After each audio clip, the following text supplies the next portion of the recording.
جب سے دنیا قائم ہوئی، حضرت آدم علیہ السلام کی نسل بڑھتی اور پھیلتی گئی۔ انسان دو حصوں میں تقسیم ہو گیا، کسی نے نیکی کی راہ اختیار کی تو کسی نے بدی کا راستہ اپنایا۔ جس نے نیکی اختیار کی وہ صراط مستقیم پر رہا، جس نے بدی کا راستہ اختیار کیا وہ اللہ کے غضب میں آ گیا۔ صراط مستقیم پر چلنے والوں کی تعداد ہمیشہ کم رہی، گمراہ انسانوں کی تعداد زیادہ رہی۔ چنانچہ ان گمراہ لوگوں کو راہ راست پر لانے کے لیے اللہ کے نبی آتے رہے۔ حضرت آدم علیہ السلام کے زمانے کے بڑے عرصے بعد اللہ تعالیٰ نے حضرت نوح علیہ السلام کو بھیجا۔ آپ پر 10 صحیفے بھی نازل ہوئے تھے۔ حضرت نوح علیہ السلام اللہ کے نبی تھے، آپ کو آدم ثانی بھی کہتے ہیں۔ آپ کے زمانے میں بھی گمراہی پھیلی ہوئی تھی، صرف چند لوگ ہی نیک تھے، اکثریت گمراہ لوگوں کی تھی۔ آپ نے اپنی قوم کو راہ راست پر لانے کے لیے تبلیغ شروع کی۔ وہ لوگ ہر قسم کی برائیوں میں مبتلا تھے، چوری، بے ایمانی، امانت میں خیانت کرنا، جھوٹ بولنا، شرمناک کام کرنا، ماں باپ کی خدمت نہ کرنا، کمزوروں کو حقیر سمجھنا، غریبوں کو دھتکارنا، جھگڑا کرنا، قتل کرنا، دوسروں کا مال چھیننا عام بات تھی۔ امراء اور سرداروں کا طبقہ غریبوں کو پریشان کرتا تھا۔ اس کے علاوہ وہ لوگ بتوں کی پوجا کرتے تھے، بتوں کو خدا کا درجہ دے رکھا تھا۔ ان کا خیال تھا کہ اگر بت کی پوجا نہ کی جائے تو بت ناراض ہو جائیں گے۔ ان کے نزدیک جو بت کی پوجا نہیں کرتا وہ جاہل اور احمق ہے۔ انہوں نے 4 بت بنا رکھے تھے جن کا نام ود، سوا، یغوث، نصر تھے۔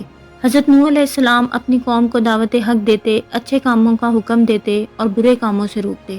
وہ کہتے کہ بتوں کی پوجا نہ کرو، صرف ایک اللہ ہی عبادت کے لائق ہے جو سارے جہان کا پروردگار ہے۔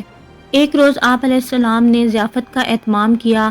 ضیافت میں ہر حیثیت اور طبقے کے لوگ شریک تھے۔ آنے والے مہمانوں میں غریب بھی تھے، امیر اور سردار بھی تھے۔ صاحب حیثیت اور سردار غریبوں کے ساتھ اٹھنا بیٹھنا پسند نہیں کرتے تھے، انہیں حقارت سے دیکھتے تھے، نفرت کرتے تھے، لیکن حضرت نوح علیہ السلام نے سب کو یکجا کر دیا۔ لوگوں نے ضیافت کے اہتمام کا سبب دریافت کیا تو آپ علیہ السلام نے فرمایا، بھائیو، ہماری قوم کے لوگوں میں بگاڑ پیدا ہو گیا ہے۔ سب سے بڑی خرابی یہ ہے کہ طاقتور طبقہ کمزوروں پر حاوی ہوتا جا رہا ہے۔ جو کمزور ہیں وہ بھی ہمارے ہی بھائی ہیں۔ تم غریبوں کے ساتھ اٹھنا بیٹھنا پسند نہیں کرتے، تم ان سے نفرت کرتے ہو۔ ان میں جو بھوکا ہوتا ہے تم کھانا نہیں کھلاتے، اگر کوئی پیاسا تم سے پانی مانگ لیتا ہے تو تم پانی نہیں پلاتے، اگر کوئی بیمار ہو جاتا ہے تو تم ان کی عیادت نہیں کرتے، تم اپنے ماں باپ کی خدمت نہیں کرتے، دوسروں کا مال ناجائز طور پر کھاتے ہو، دوسروں کی ملکیت پر قبضہ کرتے ہو۔ یہ تمام شیطانی کام ہیں۔ اس کے علاوہ تم اپنے ہاتھوں سے بنائے ہوئے بتوں کی پوجا کرتے ہو۔ یہ بت تو تمہاری ہی طرح مخلوق ہیں اور یہ تو تم سے بھی کم تر ہیں۔ یہ کہاں کی عقل مندی ہے؟ میں تمہیں ایک بڑے عذاب کی خبر دیتا ہوں۔ مہمانوں میں سے ایک شخص نے کہا، عجیب شخص ہے، ہمیں کہنے چلا ہے کہ ہم اپنے بتوں کو چھوڑ دیں، عبادت نہ کریں۔ حضرت نوح علیہ السلام بولے، میں یہ نہیں کہتا کہ عبادت چھوڑ دو، عبادت کرو صرف اس ہستی کی جس نے ساری دنیا پیدا کی ہے، جو مارتا ہے اور جلاتا ہے۔ لیکن لوگوں نے آپ کی باتیں نہ سنی اور مجلس سے اٹھ کر چلے گئے۔ ایک مرتبہ حضرت نوح علیہ السلام ایک راستے سے گزر رہے تھے کہ ایک بوڑھا نظر آیا۔ وہ بہت لاغر تھا، چلنے کی تاب نہیں تھی۔ حضرت نوح علیہ السلام نے دریافت کیا کہ تم اس حال میں راستے میں کیوں پڑے ہو؟ کیا تمہارا کوئی گھر نہیں ہے؟ بوڑھے نے جواب دیا کہ میرے 7 بیٹے ہیں، انہوں نے بڑھاپے کے سبب مجھے گھر سے نکال دیا ہے، میرے پاس کھانے کے لیے کچھ بھی نہیں ہے۔ حضرت نوح علیہ السلام اسے اپنے گھر لے گئے اور کہا کہ تم اس گھر میں رہو، میں تمہیں کھانا دیا کروں گا۔ آپ علیہ السلام نے دعا کی تو ایک اجنبی شخص گھر میں داخل ہوا۔ اس کے ہاتھ میں ایک خوان تھا، اس میں ہر قسم کے کھانے تھے۔ اس نے حضرت سے فرمایا کہ یہ کھانا میں آپ علیہ السلام کے مہمان کے لیے لایا ہوں، اسے کھلا دیں۔ اس نے کہا کہ اللہ کسی کو بھوکا نہیں سلاتا۔ وہ بوڑھا حضرت نوح علیہ السلام پر ایمان لے آیا۔ حضرت نوح علیہ السلام ہر ایک شخص کے پاس جا کر ہدایت کرتے، کبھی کبھی اجتماع سے بھی خطاب کرتے۔ ایک مرتبہ ایسا ہوا کہ حضرت نوح علیہ السلام ایک راستے سے گزر رہے تھے کہ کچھ لوگوں نے آپ علیہ السلام کا راستہ روک لیا اور مارنے کے در پر ہو گئے۔ کچھ لوگوں نے پتھر بھی برسائے۔ ایک شخص آگے آیا، لوگوں سے کہا، تم اسے کیوں مارتے ہو؟ اس نے تمہارا کیا نقصان کیا ہے؟ لوگوں نے کہا کہ یہ ہمارے بتوں کے خلاف باتیں کرتا ہے، جبکہ ہم تو عبادت کرتے ہیں۔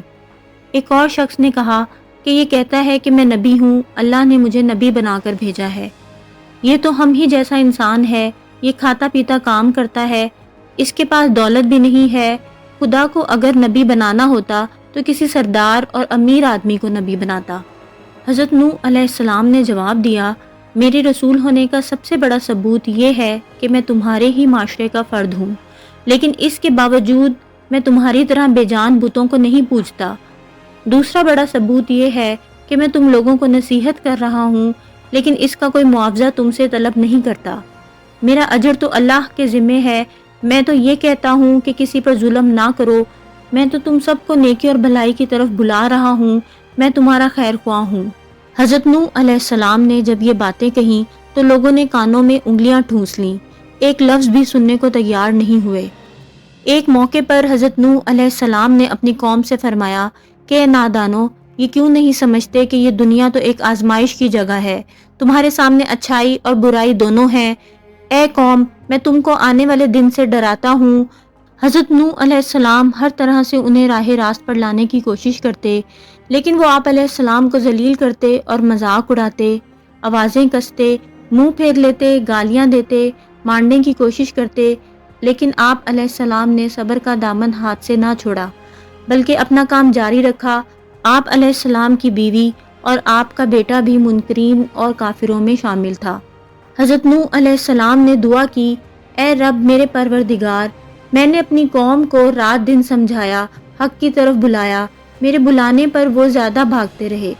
میں نے اعلانیہ اور خفیہ سمجھایا تو انہوں نے کانوں میں انگلیاں ٹھونس لی۔ اللہ تعالیٰ نے حضرت نوح علیہ السلام کو وحی بھیجی کہ ایک کشتی بناؤ اور ظالموں کے بارے میں کچھ نہ بولو۔ اللہ کے حکم کے مطابق آپ علیہ السلام نے کشتی تیار کرنا شروع کی۔ کچھ لوگوں نے مذاق کرتے ہوئے پوچھا، اے نوح کیا بنا رہے ہو؟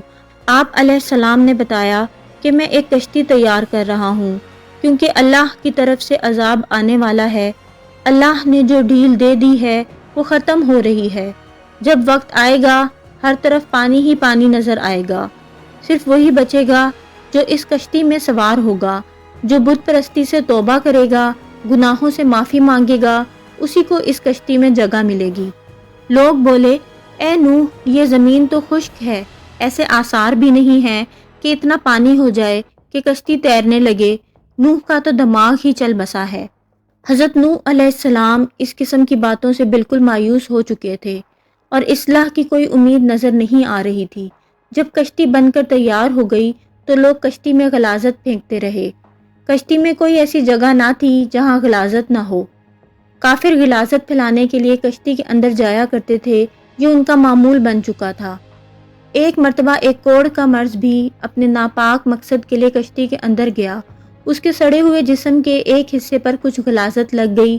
کچھ دیر بعد اس نے دیکھا کہ جہاں غلاظت لگی تھی وہ حصہ اچھا ہو گیا ہے۔ اب اسے حیرت ہوئی کہ یہ کیا ماجرا ہے، آخر غلاظت سے کس طرح شفا ہو سکتی ہے۔ پھر وہ کشتی کے اندر داخل ہوا اور غلاظت پوری طرح سارے جسم پر مل لیا تو دیکھا کہ وہ بالکل تندرست ہو گیا۔ یہ بات کوڑ کے مریضوں کے اندر پھیل گئی تو سب نے کشتی کے اندر داخل ہو کر غلاظت ملنا شروع کر دیا۔ اس طرح پوری کشتی پاک صاف ہو گئی۔ حضرت نوح علیہ السلام نے اللہ سے دعا کی، اے رب لوگوں نے میرا کہنا نہیں مانا، ایسے شخصوں کی پیروی کی جن کے مال اور اولاد نے ان کو زیادہ ہی نقصان پہنچایا۔ ان کافروں میں سے زمین پر ایک باشندہ بھی مت چھوڑ، اگر آپ ان کو روئے زمین پر رہنے دیں گے تو ان کی اولاد بھی کافر ہی ہوگی۔